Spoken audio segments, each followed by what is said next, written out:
রাধা রাধা বন্ধুরা, তো এই দেখো আজকে হলো মোহিনী একাদশী। মোহিনী একাদশীতে আমরা সবাই একাদশী পালন করছি। আর এই হলো আমার গোপাল সোনা, যিনি কি এখনও সকালে উঠে স্নান করেনি এখনও। Good morning. আর এই যে ওনার বস্ত্র সব রেডি করে রেখেছি। আর এগুলো আজকে দই দিয়ে স্নান করাবো গপুকে। এটা ফল এনে দিয়েছিল বাবা সকাল সকালই। আমার বোন আজকে স্নান করাবে। তো বন্ধুরা চলো, একাদশীতে আজকে কী কী করছি কি না করছি তোমাদের সবাইকে শেয়ার করব, কীভাবে আমরা একাদশী পালন করছি। ঠিক আছে, ব্লগটা দেখতে থাকো। এখন গপুকে স্নান করানো হবে, গপুর বস্ত্র চেঞ্জ করবে।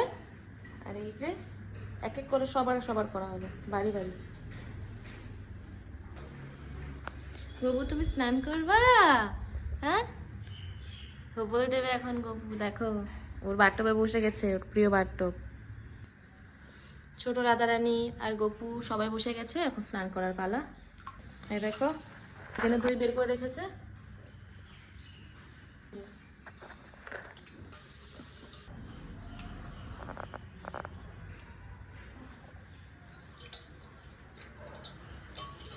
खट्टा खट्टा दही, खट्टा खट्टा।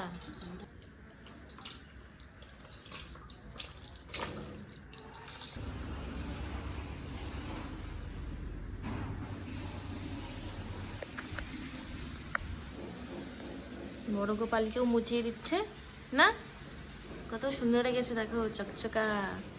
দেখো আমি শুনো শুনো হয়ে গেছি, গোপাল বলছে আমি শুনো শুনো হয়ে গেছি। দেখো গোপাল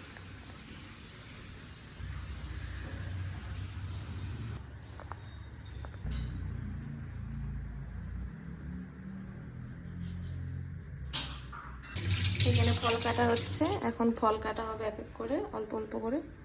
অনেক কয়টা ফল আনা হয়েছে। আজকে একাদশীর দিন গপুকে কি সেবা দিয়ে দেওয়া হয়েছে?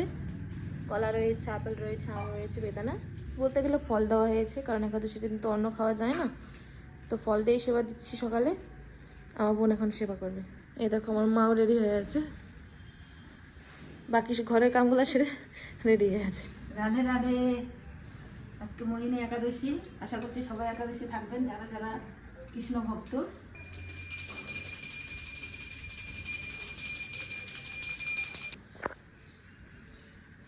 নিবেদন হয়ে গেছে।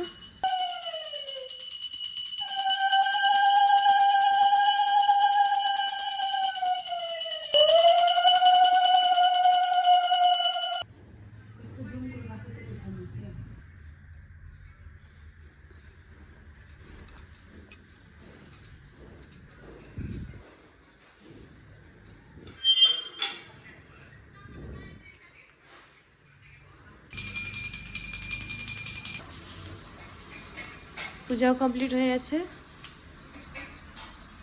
আর এখানে গপু সেবা নিচ্ছে।